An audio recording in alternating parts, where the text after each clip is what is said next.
Bienvenue dans un nouvel épisode du podcast. Aujourd'hui, écrivons demain. Le podcast qui met en lumière les acteurs du nouveau monde et favorise l'éveil des consciences.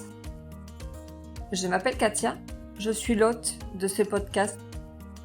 Je vous propose de découvrir comment des humains engagés et conscients participent aujourd'hui à la construction du monde de demain, le nouveau monde. Ils aspirent à un monde plus juste et plus respectueux du vivant. Ils se préoccupent des humains, des animaux et de l'environnement dans lequel ils évoluent et favorisent leur mieux-être. Tels des colibris, ils apportent leur pierre à l'édifice. Ils sont le changement que l'on veut voir dans le monde. Un vendredi sur deux, j'interviewe et mets en lumière l'un d'entre eux pour que vous puissiez connaître son histoire et son talent, comprendre qui il est, ce qu'il fait, comment il est arrivé à faire ce qu'il fait, savoir ce qu'il apporte à ce nouveau monde. Je vous embarque avec moi le temps de cette rencontre, en toute authenticité et humilité. Aujourd'hui, je reçois Fanny Couraud. Elle est facilitatrice et coach en psychologie positive. Elle est également secouriste, premier secours en santé mentale jeune, mais elle ne l'a pas toujours été. C'est au terme d'une trajectoire professionnelle atypique et d'une rencontre avec elle-même qu'elle peut aujourd'hui accompagner les jeunes auprès desquels elle œuvre en changeant de casquette au gré de leurs besoins. Je vous invite à vous immiscer dans notre conversation pour faire la connaissance de Fanny. Découvrez son portrait, son parcours et ses transformations. Bonne écoute! Bonjour Fanny. Bonjour Katia. Je te remercie de participer aujourd'hui à Écrivons demain. Est-ce que pour commencer, tu voudrais bien te présenter en quelques mots? Donc, je suis Fanny Couraud, femme de 49 ans, maman de 3 enfants. Je suis effectivement, depuis 9 mois, facilitatrice et coach en psychologie positive. J'ai été formée auprès de Positran, et plus précisément d'Ilona Boniwell, qui a été disciple de Martin Seligman. Donc, pourquoi le choix de la psychologie positive? Est-ce que tu veux bien effectivement nous expliquer ce que c'est que la psychologie positive et pourquoi? Avec grand plaisir. Alors, la psychologie positive, c'est un courant de la psychologie, je dirais, classique, qui est né, dans les années fin 90 par Martin Seligman, qui s'est dit que c'était bien aussi de scruter tout ce qui fonctionne bien chez l'humain. Autant la psychologie, je dirais, normale, elle permet de mettre des mots sur pourquoi, ce qui dysfonctionne, ce qui bloque. La psychologie positive, à l'inverse, elle va travailler sur ce qui fonctionne, ce qui permet à l'être humain d'être dans un fonctionnement optimal, d'être vraiment auteur et acteur de sa vie. Et donc, c'est vraiment une étude scientifique basée sur des recherches auprès de personnes et une relecture de toutes ces recherches par des professionnels. Et Martin Seligman s'appuie sur 5 piliers. Tu peux nous parler de ces 5 piliers? Oui, les 5 piliers qui sont donc le fondement de la psychologie positive sont les émotions positives, ce qu'on peut appeler aussi l'intelligence émotionnelle, l'engagement, se sentir engagé, que ce soit dans sa vie personnelle, professionnelle ou associative, les relations, effectivement, toutes les personnes qui nous entourent, des relations positives et constructives, le sens de la vie, effectivement, quel est mon but, quelle est ma mission, quel sens je veux donner, quelle couleur je veux donner à ma vie, et enfin l'accomplissement, nos réussites. Donc la psychologie positive se fonde sur ces 5 piliers-là.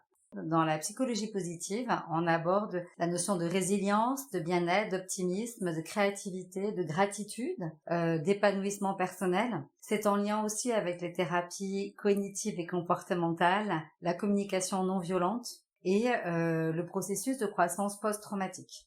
Et alors pourquoi j'ai choisi la psychologie positive? Je crois tout simplement, ça m'a appelée parce que ça rejoint ma personnalité, cette joie de vivre que j'ai. Ça ne veut pas dire que ma vie a tout le temps été un long fleuve tranquille, mais en tout cas cette capacité à voir toujours le verre à moitié plein plutôt que le verre à moitié vide. Parce que je n'avais pas envie d'être effectivement dans une approche thérapeutique, mais plutôt dans une approche de mise en action, mise en dynamique des personnes. Comment est-ce que tu la mets en application dans ton quotidien ou en tant que coach ou facilitatrice? Alors, il y a 2 approches. Je suis facilitatrice quand j'accompagne un groupe, un collectif. Et là, effectivement, je vais utiliser tous les outils, les connaissances, mon expertise auprès des participants de ce groupe. Et donc, c'est vraiment les amener à comprendre tout ce processus de bien-être et d'épanouissement, de leur montrer effectivement qu'ils ont ces clés-là, qu'ils ont ces forces-là en eux, de capacité de rebond. Et donc c'est vraiment à travers des thématiques bien précises et que je vais exploiter toutes ces notions que j'ai préalablement évoquées. Et dans le coaching qui est plus là un accompagnement individuel individuel de personnes, où là effectivement je vais on va partir d'une situation et d'aller effectivement décortiquer tout ce que la personne a déjà mis en place, qu'elle a œuvré dans cette situation-là, et lui montrer effectivement les capacités et les compétences qu'elle a pu utiliser et vraiment les mettre en avant et renforcer ces compétences-là. Est-ce que tu as un exemple à nous donner sur comment est-ce que tu mets en application tes casquettes de facilitatrice et de coach auprès de quel public, par exemple, est-ce que tu interviens? Alors en ce moment, j'interviens auprès du public d'adolescents, des élèves de 4e et 3e dans un établissement scolaire, mais également j'ai accompagné des enseignants. Et pour être concret, les élèves, ça a été vraiment sur tout ce qui est compétences psychosociales, c'est-à-dire comprendre ses compétences cognitives, émotionnelles et sociales. Et donc durant toute l'année scolaire, j'ai accompagné sur des thématiques comme le bonheur, la confiance en soi, l'émotion, voilà comment je ressens, que dit mon émotion effectivement, quel est le besoin qui s'exprime derrière. Découvrir aussi l'autre, comment il comprend par rapport à une situation donnée, qu'est-ce qui fait qu'une personne va réagir de façon différente par rapport à moi. Donc c'est autour de toutes ces thématiques-là que j'ai accompagné les élèves et à travers effectivement des outils d'expression de ces émotions, d'expression aussi corporelle, à travers aussi la méditation, le yoga du rire. Donc j'utilise effectivement tout un panel et puis je me laisse aussi la liberté d'être libre, même dans mes accompagnements, c'est-à-dire que je suis beaucoup dans l'observation de ce qui se passe, de ce qui se dit derrière les mots, de ce qui se révèle à travers le corps et je viens toujours avec ma mallette d'objets et d'outils. À un moment donné, je me laisse inspirer et je vais vraiment adapter mon accompagnement en fonction de ce que je perçois. Et comment est-ce qu'ils te reçoivent et t'accueillent, tous ces jeunes que tu accompagnes avec ta mallette entre le yoga du rire, comment... Alors très souvent c'est particulier parce que c'est un âge où le regard de l'autre est très important et que là on est dans le collectif. Et donc au début il y a un petit peu de pudeur, de suspicion. Je reconnais que j'ai une capacité à embarquer les jeunes assez facilement. Je pense que je vais réveiller l'adolescente qui est en moi et qui va aller rencontrer ces jeunes ados, en tout cas ces jeunes adultes en pleine construction d'eux-mêmes. Très vite, je les amène à décomplexer et je joue avec eux. Et je crois qu'aussi c'est ça, le rôle de facilitatrice, c'est que je ne suis ni au-dessus, ni en dessous, je suis avec eux et à côté d'eux. Oui, t'es pas le sage-sang, ou c'est pas du descendant, enfin tu participes, ouais. Exactement. Ouais. Et justement, et c'est un choix délibéré d'être dans cette posture-là, parce qu'ils sont dans ce système scolaire où effectivement, il y a le professeur, l'enseignant qui est le sachant, et eux, les petits padawans qui doivent recevoir. Or, moi, vraiment, ce qui est important, c'est cette notion de coéducation. Et nous sommes autant éducateurs, les jeunes, que moi. Voilà, je donne, je reçois, et à un moment donné, d'ailleurs, on ne sait plus qui donne et qui reçoit à quel moment. Et donc, c'est cette posture de simplement être à côté d'eux. Alors, parfois, effectivement, avoir un temps d'avance par rapport à ce que je perçois et ce que je ressens pour pouvoir adapter le plus rapidement possible mes interventions. Par exemple, le yoga du rire, c'était assez rigolo parce que au début, ils se regardaient, mais ça consiste en quoi? On va devoir rire, mais c'est pas naturel. Donc, je leur explique aussi le processus cognitif, qu'au début, c'est pas naturel, mais qu'à un moment donné, le rire entraîne le rire et entraîne le vrai rire, et du coup, entraîne des émotions qui sont positives. Et ils se sont petit à petit emparés de cet outil et laissés aller. Mais effectivement, il faut le temps de l'apprivoisement, voilà, du regard de l'autre, et surtout de son propre regard. Yoga du rire, pour avoir fait déjà un atelier autour du yoga du rire, c'est quand même pas évident de lâcher prise, de laisser tomber le regard qu'on peut porter sur soi, sur les autres, d'avoir peur de ce que les autres peuvent penser de soi, parce qu'il faut jouer le jeu parce qu'il y a tout un ensemble d'exercices qui permettent d'arriver à la fin à une espèce de fou rire généralisé. Alors, il n'arrive pas en début de mes ateliers et en début d'année. Il y a des choix de thématiques, effectivement, qui arrivent de façon progressive. Parce que, au début, par exemple, la première rencontre, c'était autour du bonheur. Voilà, qui est un thème un petit peu, je dirais, générique, voilà, exactement. Où chacun exprime ce que signifie le bonheur pour lui, pour soi. Et puis, il faut qu'il suive aussi, il faut qu'ils apprennent à me connaître, quel adulte je suis. Voilà. Le rapport de confiance et de, quelque part, de séduction doit avoir lieu. Et vraiment, c'est au cours de l'année que je vais déployer les thèmes. Parfois même que je peux changer de thème quand je sens, par exemple, sur les émotions, j'ai passé beaucoup plus de temps que prévu. Parce que là, j'ai senti qu'il y a un vrai besoin de comprendre effectivement qu'est-ce qu'il se joue et aussi d'accepter qu'il puisse être traversé par ces émotions-là. Et souvent, ce qu'on dit, c'est les émotions dites négatives, mais moi, j'emploie plutôt, et en psychologie positive, on emploie plutôt l'expression d'émotions agréables ou désagréables, parce que toute émotion est bonne à vivre, aussi inconfortable soit-elle. Donc là, on a passé beaucoup plus de temps pour qu'effectivement, ils apprivoisent, ils comprennent ce qui se passe en eux, et surtout d'arriver à avoir cette capacité à ne serait-ce déjà les entendre, les identifier et les exprimer. C'est pas facile ce que tu leur proposes parce que ils ont quel âge en moyenne les jeunes que tu accompagnes? Alors là, dans le premier établissement, les jeunes de 4e et 3e, donc ils avaient entre 14 et 15 ans, même 13 et 15 ans, selon certains. Et dans un autre établissement, là, j'avais des élèves de première. Donc là, c'est des élèves qui ont 15-16 ans. Ouais, parce que c'est une période, enfin c'est l'adolescence, une période où on n'est pas forcément très connecté à ses émotions ou très débordé par ses émotions. Dans des passages à l'acte, enfin, c'est vrai que ton intervention, on peut se poser la question de comment elle est reçue, enfin, comment ils comprennent, toi, pourquoi tu viens pour eux faire ces ateliers, enfin, t'es qui pour eux, qui tu es pour eux. C'est une bonne question, parce que là, j'arrive, un adulte parmi tant d'autres, et en plus, extérieur à l'établissement. Sans que ce soit leur demande non plus, enfin, c'est la demande des enseignants ou de la direction du lycée. Oui, alors, c'est proposé par le lycée, mais c'est basé sur le volontariat. Donc, c'est les élèves qui ont choisi dès le début d'année, en fait, il y a des ateliers de proposer. Et donc, ils avaient le choix entre un panel.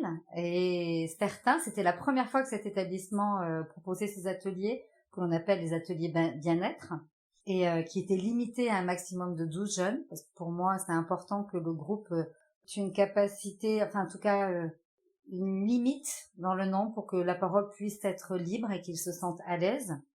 Et en fait, très vite, j'ai eu 9 inscrits. Et qui sont restés, alors que des filles. Donc ça m'a fait sourire. Je me dis, tiens, c'est déjà cette sensibilité-là sur la connaissance de soi, la compréhension de soi, et est-ce que les filles, voilà, sont plus sujettes ou est-ce que c'est plus facile pour elles de l'aborder et plus... John a l'idée reçue que les femmes sont beaucoup plus connectées à les émotions que les hommes, alors est-ce que ça se perçoit déjà à cet âge-là? Oui. Voilà, ça serait très prétentieux pour moi de dire oui, mais en tout cas, le constat est là que je n'avais que des filles, hein, et au lycée, pareil, ce n'était que des filles. Et alors, qui je suis, pour revenir à ta question? Donc, très vite, je leur explique mon parcours. Donc, parce que moi, j'ai été pendant 8 ans responsable pastorale et communication dans un lycée. Alors, qu'est-ce qu'une responsable pastorale communication dans un lycée? Ça, chaque fois... Ce qu'il y a de bien, c'est que ce métier-là a suscité beaucoup de questions et de curiosité. J'ai jamais autant parlé de ce métier. Donc, c'est dans un établissement privé, c'est moi catholique. Et donc, la responsable pastorale, c'est, en tout cas, ma définition à moi, et c'est comme ça que je l'ai animée, c'est vraiment d'accompagner chaque personne, que ce soit les élèves comme les adultes, vers une croissance humaine et vers une croissance spirituelle. Donc, à travers, effectivement, des activités solidaires, aller à la rencontre de l'autre pour se découvrir soi. C'est vraiment une posture, je trouve, d'écoute et d'accompagnement. Donc, en tout cas, voilà, moi, ce qu'était ma mission. Alors, comment est-ce que tu es devenue responsable pastorale communication, facilitatrice? Comment as-tu fait le pas? Pourquoi? Alors là, c'est la continuité? Alors, la continuité, sûrement, ça, je suis convaincue. Comment, en tout cas, je suis devenue responsable pastorale, puis après facilitatrice. Oui. Donc, en arrière, en rétropédale. Raconte-nous. Si vous avez 2 heures devant vous, non, je vais être brève. Honnêtement, je pense que s'il y a 20 ans, on m'avait dit qu'un jour je deviendrais responsable pastorale, je serais partie dans un fou rire qui aurait duré un bon mois. Moi, j'ai un parcours un petit peu atypique, hein. Moi, j'ai un bagage littéraire et linguistique. Puis je suis partie dans une formation d'éducateur spécialisé. Mais la vie a décidé que je ne devais peut-être pas intégrer cette école-là parce que j'étais sur liste d'attente. Donc je suis partie dans l'immobilier. Donc pendant 10 ans, j'ai été assistante commerciale dans l'immobilier où je me suis régalée, mais où le rapport à l'argent quand même me posait question, me dérangeait. Par contre, le rapport à l'humain était très très présent. Ça me titillé effectivement de comprendre le fonctionnement de l'humain. Et donc j'ai fait des petites formations comme ça autour de la compréhension de soi, de l'autre. Donc c'était la méthode ESPER de Jacques Salomé, qui est tout autour de la symbolisation et visualisation. Et puis j'ai poursuivi mon chemin dans l'immobilier, et puis chaque fois qu'on me disait tiens, il y a une situation compliquée là, Fanny, je pense que c'est pour toi, c'est toi qui vas t'en occuper. Et de fil en aiguille, après je suis partie chez un constructeur de maisons individuelles, donc on est encore bien loin de la pastorale. Et puis est arrivée notre petite troisième, Émilie, et le décès de ma belle-mère. Et donc on a décidé de réintégrer, enfin de revenir au Pays Basque. Et puis là je me suis dit je vais prendre le temps de me poser. Je m'étais jamais arrêtée pour m'occuper de mes deux aînés. Puis là je me suis dit allez, prends le temps, pose-toi, fais des formations, parce que par contre je suis une grande curieuse. Toujours un besoin d'apprendre, de comprendre, et toujours en lien avec effectivement les liens, le relationnel et l'humain.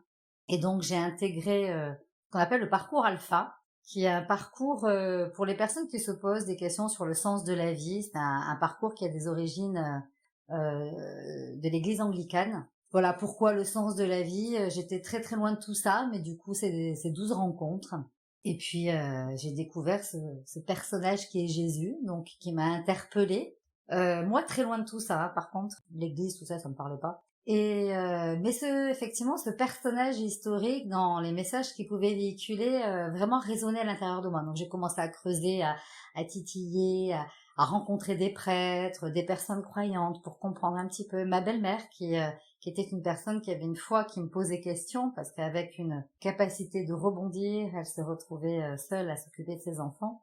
Et je me disais, c'est quand même extraordinaire d'avoir cette foi qui donne cette force. Mais bon, j'avançais sans me soucier de ce qui allait bientôt m'arriver.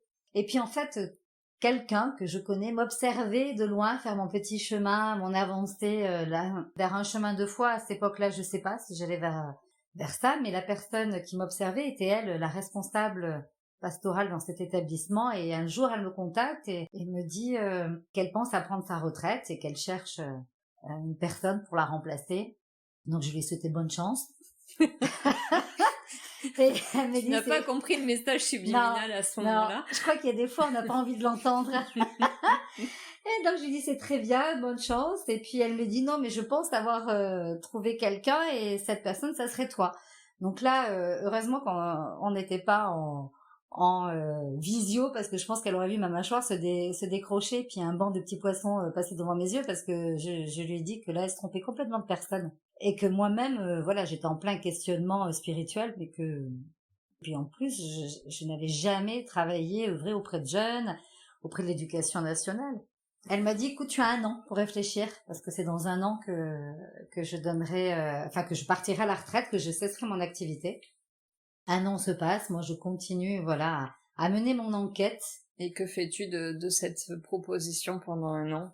Alors honnêtement, je l'ai bien mis de côté. Je me suis dit qu'elle était très polie, que sûrement elle m'appréciait énormément pour me proposer ça, mais qu'il avait dû se passer une déconnexion chez Ou que elle. sur un malentendu, peut-être ça pouvait marcher, mais... Ou que sur non, honnêtement, j'y ai pas du tout cru. Mais en même temps, au fond de moi, j'entendais une petite voix qui me disait tiens, il n'y a pas de hasard, réfléchis. Enfin, cette petite voix continue, ne ferme pas la porte, laisse-toi l'opportunité.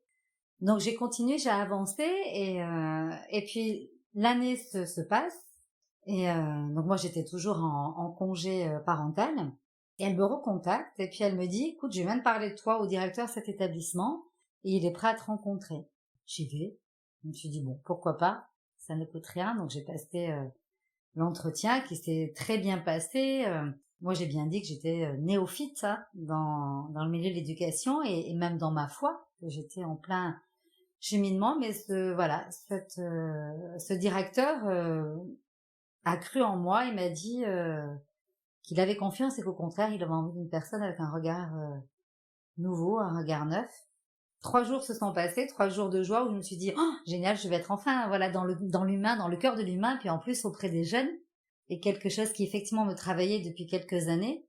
Et je me suis dit super, c'est génial. Et puis en fait, les 3 jours se sont passés et là, j'ai eu un moment de panique totale, d'angoisse, en me disant mais non, c'est pas ma place, c'est pas pour moi, je suis pas formée, donc un grand moment de panique. Et puis j'ai été accompagnée et puis j'ai senti très très très fort en moi un soir une vraie présence. Voilà, une vraie présence, une vraie force qui m'a dit bah Stéphanie, vas-y, c'est pour toi. Et puis tu seras pas seule, je t'accompagnerai. Donc en fait, j'ai dit oui avec le trouillomètre à 100 et en même temps avec cette certitude que je n'étais pas seule et vraiment accompagnée et que si c'était mon chemin, bah il fallait que j'y aille et puis si je me plante, qu'est-ce qui risque d'arriver? Je me disais le risque n'était pas énorme. Et puis j'ai passé 8 ans dans cet établissement où je me suis régalée, vraiment où j'ai été nourrie de ces rencontres, où j'ai pu aussi découvrir quelle était ma foi et aussi les limites, c'est-à-dire les limites aussi de ma foi et de ce système qui à un moment donné institutionnel ne me convenait plus. Peut-être que ces 8 ans étaient nécessaires aussi pour que je puisse arriver à m'extraire et que ma foi puisse mûrir et prendre son envol. Mais en tout cas, ça a été 8 ans où j'ai été traversée par ces adolescents-là qui m'ont nourrie, mais aussi qui m'ont posé question sur le fait que oui, certains connaissaient leur capacité scolaire ou parfois leur incapacité, mais je le mets entre guillemets parce que pour moi, j'estime que chacun a du potentiel. Mais parfois, l'école ou le système tel qu'il est proposé ne permet pas de l'exploiter. Mais quand je posais des questions à des jeunes, c'est quoi qui te fait vibrer dans la vie? Qu'est-ce qui est vivant en toi? Si tu avais une baguette magique, ce serait quoi ton rêve? Et là, j'ai été interpellée par le fait que très peu d'eux savaient répondre à cette question-là. Et que très peu d'eux se connaissaient vraiment en vérité, quelle était leur boussole intérieure, qu'est-ce qui les animait. Et là, je me suis dit, waouh, il y a un décalage. Il y a un décalage. On demande à ces jeunes, de s'orienter, et très tôt, et très jeunes. Et en fait, comment s'orienter quand on n'est pas soi-même vraiment axé, en tout cas relié à sa boussole intérieure. Donc je me suis dit, bah là, il y a un problème. Alors c'est très bien effectivement de connaître effectivement est-ce que je suis scientifique, est-ce que je suis littéraire, est-ce que je suis artiste. Et c'est nécessaire. Hein, je dis pas que ce que j'apporte moi aujourd'hui maintenant, c'est supprimer ce qu'apporte l'école. Non, c'est ensemble, c'est ces deux approches. Et tout à l'heure, en aparté, on discutait, et moi je disais, et c'est Martin Seligman qui le dit, hein, que la réussite éducative, c'est les compétences académiques associées à la connaissance de soi.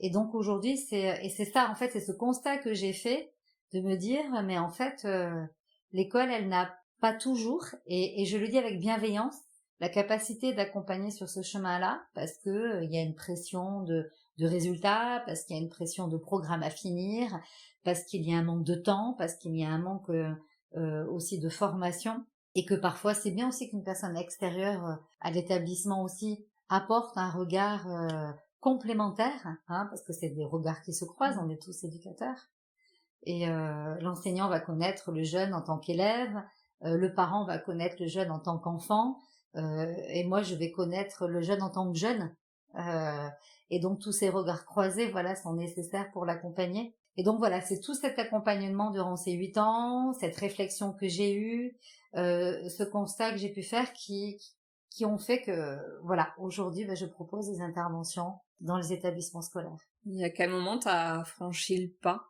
À quel moment j'ai franchi le pas? Entre ce que t'as pu analyser, observer, constater, et que tu t'es dit, là, il y a quelque chose à travailler, il y a quelque chose de plus spécifique à leur proposer pour les accompagner, pour effectivement, c'est ce qu'on disait tout à l'heure, hein, rien n'est vraiment fait pour les aider à se connaître véritablement, et ce qui pourrait être une force pour eux dans l'évolution de leur parcours et leur choix de vie. Enfin, c'est vrai, quand tu dis, on leur demande de s'orienter, mais s'orienter quand ils savent déjà pas eux-mêmes qui ils sont vraiment, comment savoir où aller. Et toi, à quel moment vraiment tu as fait la bascule? Enfin, tu t'as quitté, c'était parce que tu étais donc responsable pastoral, et tu as décidé d'arrêter pour alors te mettre à ton compte. Enfin, comment... Oui, alors ça n'a pas été aussi simple que ça, hein, parce que ça n'a pas été ma première idée de me mettre à mon compte, parce que quand même, c'est beaucoup plus confortable d'être salarié que de se monter à son compte. Donc au départ, je voulais créer effectivement un poste qui est vraiment une personne qui prenne soin de l'humain. Alors effectivement, on m'a répondu, et à juste raison, mais tu le fais déjà dans ta fonction de pastorale. Oui, mais je suis limitée, parce que dit pastoral, dit catho, dit les clichés, les critères, et je n'arrivais pas à rejoindre toutes les personnes. Il y avait une certaine défiance. J'étais la madame catho, quoi. Donc je me suis dit non, j'ai besoin de m'extraire de ça. Et puis on m'a dit ça va être difficile effectivement de créer un poste qui n'existe pas dans l'éducation nationale, en tout cas en France. J'ai rencontré des directeurs de 5 autres établissements auprès de qui j'ai partagé cette expertise, qui effectivement m'ont rejoint, mais ils me disaient mais on n'aura pas le courage de créer effectivement un poste vraiment spécifique qui est de l'accompagnement de l'humain dans l'écoute. Là, c'était même pas une question de budget. On t'a pas dit on n'a pas le budget. Il y a le budget on n'a pas aussi. le courage. Alors, il n'y a pas le courage. Effectivement, il y avait deux réponses. Et on n'a pas le courage d'être innovant, en fait. Et il n'y a pas effectivement l'aspect financier, en tout cas, de vraiment un apport financier pour ce poste-là qui n'existe pas. Et donc là, un des chefs d'établissement m'a dit, Fanny, je ne vois plus qu'une seule solution, c'est monte-toi à ton compte et propose effectivement des interventions comme ça, des ateliers ponctuels. Au début, j'ai pas sauté de joie parce que je me suis dit waouh, se monter à son compte. Moi, je me suis sentie bien formatée à être salariée. C'est une sacrée prise de risque. Et en même temps, pour rejoindre aussi ta question, j'ai senti qu'il fallait que je parte, donc j'ai démissionné parce que je me sentais comme enfermée dans un carcan. Parce que bon, tout ça, je l'ai pas dit, mais moi aussi, j'ai fait tout un travail sur moi, de comprendre qui je suis, voilà, quel est le sens, qu'est-ce qui est important pour moi, et puis surtout cette notion, moi, de me sentir utile, d'œuvrer à quelque chose de plus grand. Ça peut paraître très prétentieux, mais il y a vraiment derrière de l'humilité, mais j'ai envie de participer à quelque chose de plus grand et qui me dépasse et qui ne m'appartient pas d'ailleurs. Et donc là, je me suis dit, dans ce système, voilà, j'avais l'impression que mes ailes, elles pouvaient pas se déployer. Et en fait, je me suis dit, mais peut-être qu'effectivement, me monter à mon compte, je vais réussir à trouver cette liberté d'action, cette liberté de pouvoir monter les ateliers comme je l'entends, mais en tenant bien compte, en partant de tangibles, c'est-à-dire des besoins, des réalités des jeunes, et aussi des adultes qui sont en posture éducative, et cette notion de pouvoir être libre dans la manière de présenter, d'animer, pas me sentir quelque part entièrement redevable de l'institution dans laquelle je pourrais être. Et de pouvoir te déployer pleinement, comme tu as envie, avec les outils que tu as envie d'utiliser, sans que tu aies vraiment de compte à rendre non plus. Exactement. De pouvoir créer quelque chose qui n'existait pas. Fin d'expérience, est-ce que tu sais s'il y a d'autres ateliers comme tu proposes qui se pratiquent ou se proposent dans d'autres structures, puisque tu es en lycée, principalement? Collège et lycée. Collège et lycée. À l'heure actuelle, tu veux dire collège et lycée? Est-ce qu'il y a d'autres structures comme celle où tu es qui proposent ce que tu fais? Alors, à ma connaissance, sur les thématiques que j'aborde, j'en ai pas. Mais donc c'est vraiment innovant? C'est vraiment une approche innovante? Je pense que c'est une approche innovante. En tout cas, des personnes qui interviennent sur ces thématiques-là, dans les structures éducatives, j'en ai pas à ma connaissance. Dans d'autres régions et départements, oui. Voilà. Pour avoir suivi une formation à Paris auprès de l'association TADAM, qui est une association qui en fait a pris conscience du nombre d'élèves qui étaient en décrochage scolaire et qui s'est posé la question, mais qu'est-ce qui se passe? Qu'est-ce qui fait qu'à un moment donné, un jeune est en train effectivement de décrocher? Et donc, c'est d'arriver à œuvrer avant que n'ait lieu ce décrochage scolaire. Et donc, c'est une formation que j'ai beaucoup aimé suivre, qui rassemble effectivement des outils de l'ANC. L'ANC, c'est l'approche neurocognitive et comportementale. J'allais te demander sinon ce que c'était. Voilà. Et c'est Jacques Fradin qui l'a initié dans les années 80 et qui rassemble tout ce qui est sciences cognitives, neurosciences et de nouveau aussi les thérapies cognitives et comportementales, les thérapies brèves, et où c'est une approche holistique effectivement du jeune, enfin de l'individu, mais là en l'occurrence c'est vraiment le public cible, ce sont les jeunes, et de les accompagner entre eux, comprendre la tête qui pense, le cœur qui ressent et le corps qui agit. Et à travers effectivement cette approche-là triptyque, de travailler effectivement la confiance en soi, l'estime de soi, le rapport à l'autre. On a une approche aussi artistique, théâtrale, musicale. Et effectivement, eux œuvrent énormément, mais dans la région parisienne. Ils font des interventions. Et donc moi, je m'inspire en fait de ces outils-là. Donc quand je crée effectivement un atelier sur des thématiques, j'utilise effectivement toute mon expertise et mes connaissances, ma formation en psychologie positive. mais aussi en ANC par cette formation auprès de Tadam, mon expérience aussi en tant que éducatrice et en tant que maman, dans mes parcours bénévoles aussi, donc tout ce que j'ai pu vivre est vraiment, voilà, je vais construire quelque chose qui va essayer de résonner chez le jeune, parce qu'ils ne sont pas qu'une tête, ils ne sont pas qu'un cœur, ils ne sont pas qu'un corps. Et pourquoi j'ai fait toutes ces formations-là, et je pense que je continuerai à en faire d'autres, c'est que l'humain est tellement multiple dans ce qu'il est que je n'ai pas du tout envie de m'enfermer dans un seul outil. Et d'avoir cette capacité effectivement de rebondir et de savoir adapter la casquette par rapport aux besoins effectivement de la personne que j'ai en face de moi. Et pourquoi les jeunes en particulier? Parce que tu nous parles beaucoup d'eux, tu es même, donc je disais, formé en premier secours santé mentale pour les jeunes spécifiquement, que tu as un attachement particulier avec eux. Oui, exactement. Ça fait rire souvent les personnes quand je dis je kiffe les ados. Je suis sûre qu'ils te kiffent aussi.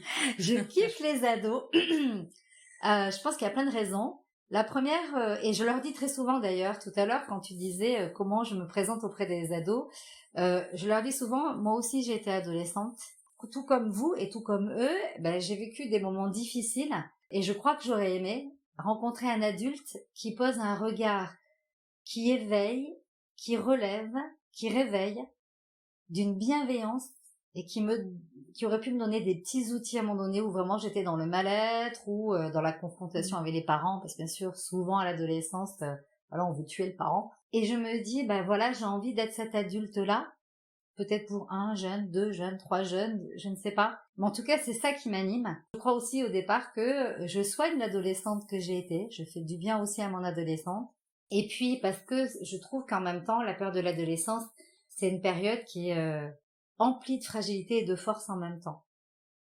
Parce qu'il y a une conscience de soi aussi qui arrive et qui émerge, conscience de ressentir, de penser, qui n'attend que l'espace donné pour effectivement l'exploiter. Cette fragilité qui est autour de la construction de soi, de l'identité. Oui, c'est la période des problématiques identitaires. Complètement. Voilà, qui je suis, et puis le groupe. La force du groupe comme elle est importante et la construction de soi à travers le groupe, c'est vraiment les adolescents qui m'attirent. Après parfois je ne saurais pas donner plus d'éléments, c'est comme instinctif et viscéral, c'est vraiment quelque chose, un âge qui me plaît. Il y a ce jeune adulte qui est en effervescence là, qui est en émulation, qui demande que ça, qu'on puisse l'accompagner et l'entendre, et puis ils ont une capacité, moi ce que j'aime chez ces jeunes-là et la période de l'adolescence, c'est que dès lors qu'on leur fait confiance, qu'on leur donne cet espace de parole, mais ils s'en emparent avec une force incroyable. Et ils ont des choses à dire, ils ont des choses à nous dire, ils ont des choses à me dire. Et moi quand je suis avec eux, je l'accueille en tant qu'éducatrice, en tant que mère aussi. Et puis c'est une évidence aussi peut-être, non? D'être auprès de ces jeunes-là? Oui. Je crois qu'il y a comme une évidence, ouais. Je suis même certaine que c'est une évidence. C'est quelque chose qui... Et je sais que le lien se fait très spontanément. Je fais du bénévolat à côté auprès de jeunes et qui encadrent des plus jeunes. Donc moi, je prends soin de ces jeunes encadrants, ce sont des jeunes adultes. Et vraiment, il y a une appétence, une émulation à les accompagner. Enfin voilà, moi ces jeunes, je les trouve beaux, je les trouve merveilleusement fragiles, mais surtout merveilleusement forts, mais ils en ont pas forcément conscience. Et moi c'est ça que je veux, que j'essaye, voilà, humblement de leur faire comprendre. Ils ont un potentiel inné en eux, mais comme en chacun de nous, même nous adultes. Mais je me dis que si j'arrive déjà à leur âge à leur faire toucher du doigt, à leur faire goûter toute leur saveur, tout ce qu'ils ont en eux. Voilà, moi quand je les vois se révéler à eux-mêmes, très souvent j'ai une grande émotion, parce que je les vois qui commencent ça y est à s'emparer de qui ils sont et de les voir grandir et d'arriver à se dire en fait je suis quelqu'un de bien, en fait j'ai des capacités, j'ai du potentiel, je suis pas que un élève, je suis pas que un enfant, je suis un individu en pleine effervescence, et moi aussi j'ai quelque chose de beau à l'intérieur de moi. Je kiffe, comme disent les jeunes. Et encore, je crois que je suis has-been déjà quand je dis je kiffe. Qu'est-ce qu'il dirait aujourd'hui? Ouais, je sais pas. C'est trop... Je serais même pas à dire, parce que kiff, ça parle, mais t'es trop balèze. J'ai quand même oublié de préciser que tu étais la fondatrice d'Isargia, dont le slogan, l'accroche, l'objet, c'est ensemble. Révélons vos talents. Ouais, donc Ouais. c'est exactement ce que tu fais avec ces jeunes quand t'expliques. Voilà, là, tu es là pour leur révéler leur plein potentiel. Exactement, ouais. Pardon, tu veux dire quelque chose? Non, j'allais te demander justement, Isargia, pour ceux qui ne parleraient pas basque, puisque c'est un mot basque, qu'est-ce que ça signifie? Et pourquoi ce choix? Alors, il était mûrement réfléchi, creusé. À la base, c'est 2 mots basques qui sont Isar Argia. J'avais du mal à Isar Argia, donc je suis allée voir un ami basque qui m'a dit on peut le contracter par Isar Argia, qui veut dire lumière d'étoile. Et je voulais vraiment que ces 2 mots puissent être ensemble, lumière et d'étoile. Mon logo, donc là vous pouvez pas le voir, mais effectivement c'est un cercle dans lequel prennent naissance des étoiles. Il y a une sorte de racine et d'étoiles qui prennent naissance et qui effectivement sortent après du cercle et se déploient à l'extérieur du cercle. Je suis convaincue que l'on est tous, et la psychologie positive aussi le dit, et d'autres personnes aussi, on a en soi un trésor, parfois inexploité, qui n'attend qu'une seule chose, c'est de pouvoir émerger. Et donc ces étoiles, c'est ça, c'est tous ces talents, ces dons, ces forces, ces compétences, ces capacités qui sont là à l'intérieur de soi. Et moi, effectivement, ce que j'ai envie de faire, c'est pour ça que je dis ensemble, c'est ensemble, c'est les jeunes et moi, ou les adultes et moi, de leur faire toucher du doigt toutes ces forces, toutes ces capacités, ce potentiel, ces étoiles, et de les faire émerger, d'abord au service de soi, mais je veux pas que ça s'arrête là, au service de soi et du coup au service des autres, d'être effectivement dans cette conjugaison effectivement de talents.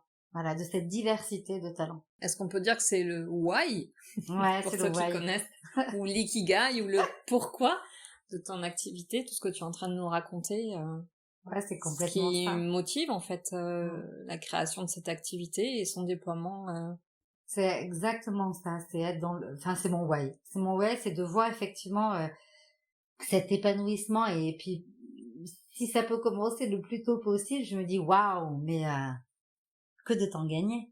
Ça ne veut pas dire, et je l'ai dit tout à l'heure, la vie, non, elle n'est pas faite de tranquillité. Et justement, je me dis que plus on est capable de se connaître, enfin plus on est dans la capacité de se connaître, de savoir quelles sont effectivement nos forces, nos ressources, internes et externes aussi. Parce que cela apprend aussi à savoir demander de l'aide, à savoir aussi accepter cette vulnérabilité dont on est fait. Donc en somme, être authentique. Et ça, c'est vraiment une de mes valeurs, l'authenticité, qui permet de pouvoir être en vérité et de créer des relations vraies. Et plus je pense on est capable de se connaître, de savoir de quoi on est fait, plus on a la capacité de s'adapter. Alors peut-être pas s'adapter, mais en tout cas de rebondir. Voilà, de rebondir par rapport à des épreuves, des situations.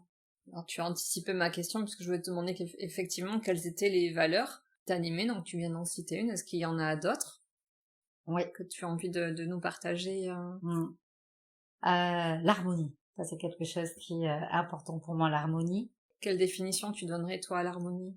L'harmonie, il y en a 2 définitions. C'est déjà l'harmonie avec soi-même. Voilà, c'est être aligné avec ce qui est vivant à l'intérieur de soi. Et l'harmonie avec les autres, c'est-à-dire le relationnel. Et en fait, je dirais pourquoi cette valeur elle me porte, c'est dans l'harmonie, je mets être un liant pour créer du lien. Ça serait ma définition de l'harmonie. Donc l'authenticité, comme je disais tout à l'heure, et après une ouverture d'esprit qui me permet de pouvoir accueillir l'autre exactement comme il est, dans ce qu'il est, là où il est, et l'accompagner là où il doit aller lui, et pas là où moi j'ai envie, ou le système a envie qu'il aille. Et du coup, ça veut dire derrière que l'autre valeur qui m'est importante, c'est la fameuse notion de liberté, de libre arbitre. Comment est-ce qu'on peut faire appel à toi? Comment tu es sur les Accessible. réseaux accessibles, tu as lu dans mes pensées.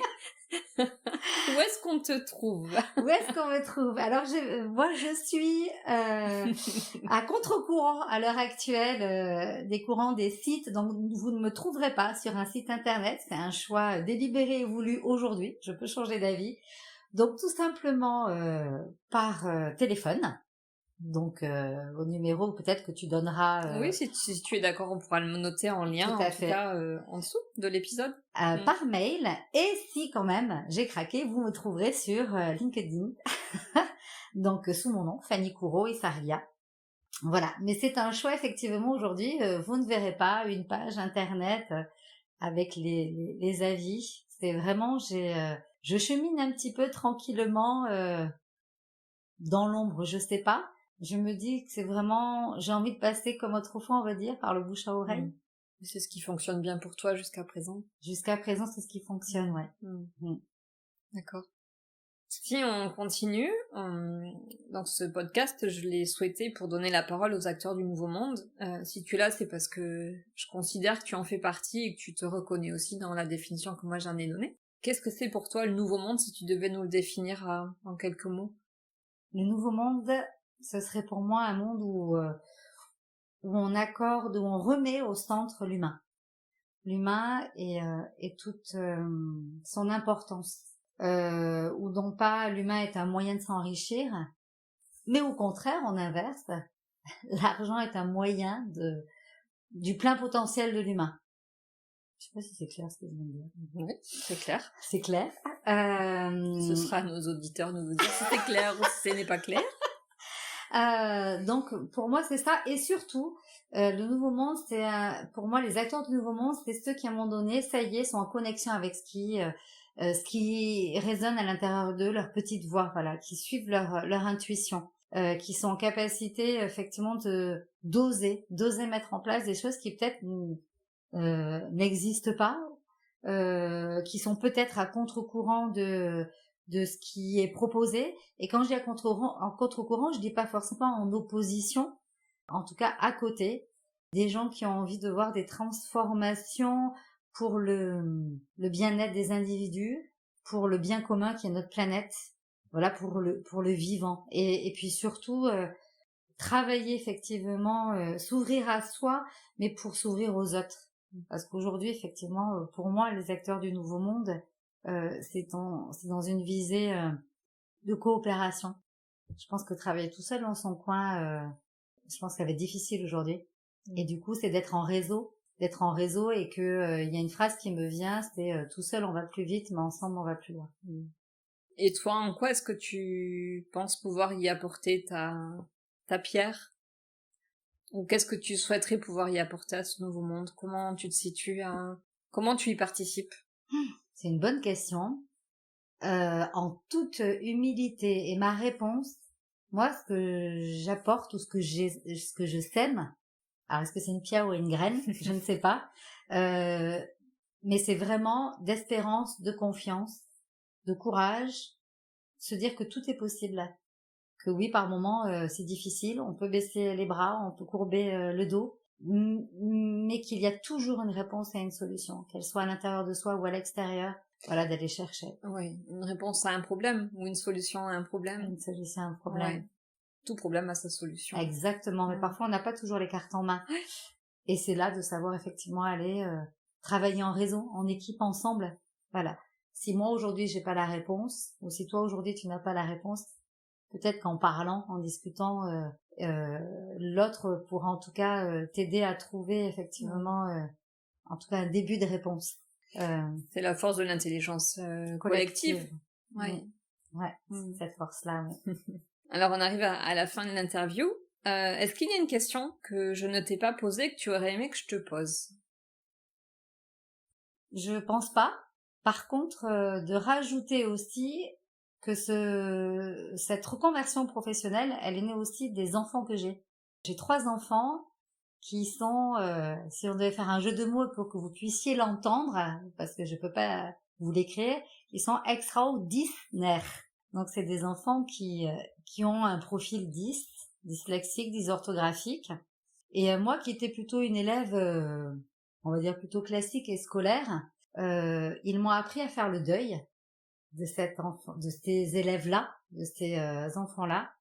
Et donc c'est grâce à eux aussi que je suis sur ce chemin-là, parce que ils m'ont fait découvrir aussi la difficulté que pouvait rencontrer un enfant qui a un profil 10, le combat qu'ils doivent mener, le fait de pas être dans la norme, de la souffrance qu'ils peuvent ressentir, la honte aussi qu'on peut ressentir en tant que parent, même si c'est difficile aussi à dire, mais c'est important de l'exprimer, parce que parfois ce système éducatif qui nous renvoie cette notion de réussir son enfant peut être une souffrance quand on a des enfants avec un profil qui ne rentre pas dans le moule. Et donc j'ai envie de dire merci à mes enfants. Et j'ai une grande émotion quand je dis ça, parce que c'est eux aussi qui m'ont mis sur ce chemin-là. Alors merci à eux. Merci. Est-ce qu'il y a quelque chose d'autre que tu souhaites nous dire avant de terminer? Et puis moi j'ai un petit quelque chose à te proposer pour finir. Est-ce qu'il y a quelque chose toi en tout cas que tu veux ajouter? Pour moi c'est bon. Pour toi, c'est bon. Alors moi, j'ai envie de te proposer pour finir sur... Est-ce que tu connais les portraits chinois? Oui. Si tu étais une fleur, si tu étais... Ouais. Alors, est-ce que tu acceptes de répondre au jeu de mes questions? Si tu étais un plat, alors que serais-tu? Ça te fait rire? Je serais le poulet rôti frites du dimanche. Pourquoi ce choix? Parce que c'est le fameux plat que je fais le dimanche et je sais que là, j'ai les enfants, on est tous ensemble, on est réunis et c'est un moment voilà de partage, de convivialité. C'est le plat qui rassemble la famille. Je cherche le mot, mais tu ne peux pas te tromper en proposant le poulet frit du dimanche, quoi. C'est le plat fédérateur, voilà. Oui, sauf si je rate la cuisson du poulet. Si tu étais un livre? Alors là, j'en ai plein. Mais il y en a un qui me vient et qui est en lien avec tout ce que j'ai pu dire, mon parcours. J'ai lu il y a pas longtemps. C'est pas un grand livre intellectuel, mais moi, il m'a nourri en tant que maman. Il s'appelle Né sous une bonne étoile d'Aurélie Vallogne. Et elle parle avec une tendresse des enfants justement au profil différent et toute la complexité et aussi la beauté des rencontres et de certains enseignants ou d'éducateurs qui ont posé un regard différent sur ces enfants-là et qui ont vraiment donné toute la possibilité à ce que à pouvoir faire émerger effectivement le potentiel qu'ils ont en eux.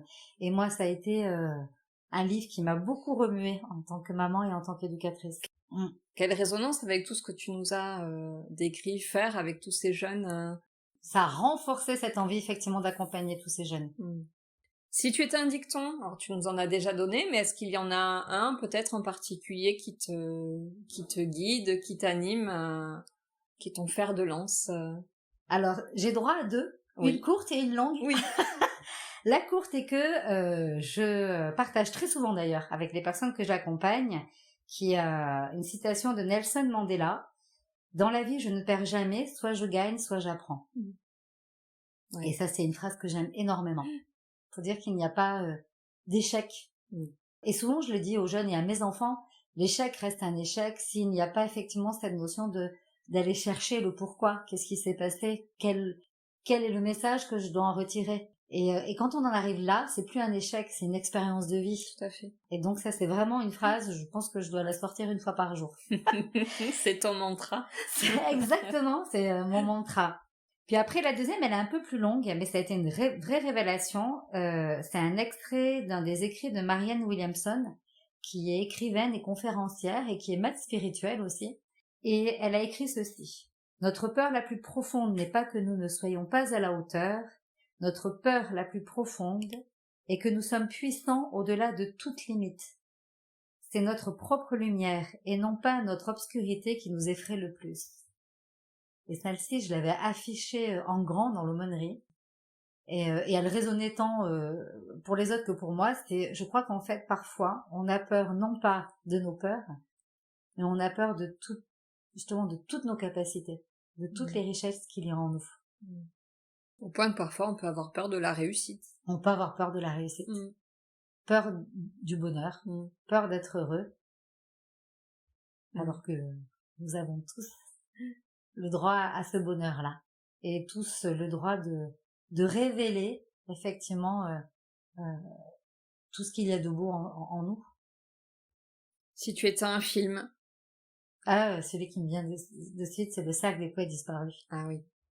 Parce que ce professeur, alors je me souviens plus de son nom, professeur, mais qui était joué par Robin Williams, qui justement va à l'encontre d'un système bien codifié, bien rigide, et là je me dis waouh, et qui va justement chercher effectivement ce qu'il y a chez ces élèves-là, d'aller exprimer, voilà, d'extirper tout ce plein potentiel, et moi j'ai trouvé ça magnifique, et c'est un film, je ne me lasse pas de le voir.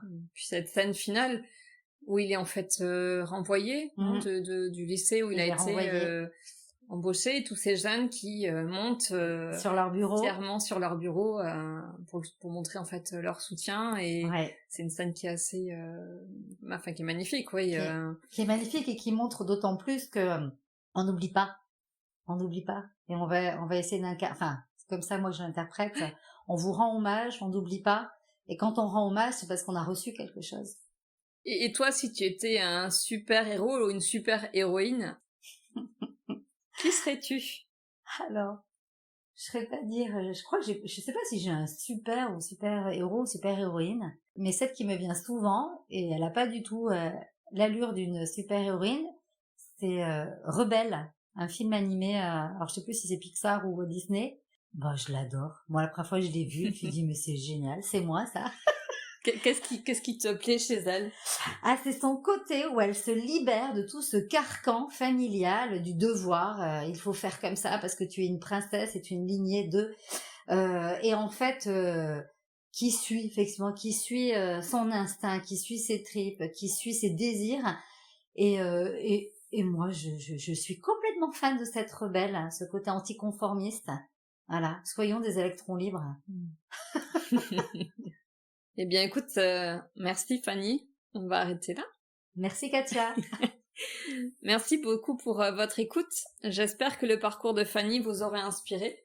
N'hésitez pas à la contacter directement par le biais de ses réseaux, notamment LinkedIn, puisque on a bien compris que tu n'étais pas sur d'autres réseaux. Vous trouverez toutes les informations pour la contacter dans la description de cet épisode. Et je vous dis à très bientôt. J'espère que vous aurez pris plaisir à nous écouter. Si vous avez aimé cet épisode et que vous souhaitez continuer à découvrir les histoires de ces acteurs du Nouveau Monde, n'hésitez pas à vous abonner. Et si vous voulez être tenu informé de la sortie du prochain épisode, abonnez-vous à mon profil sur LinkedIn. Merci d'avoir pris le temps de passer ce moment avec nous. Je vous dis à très vite pour un nouveau témoignage d'une belle âme.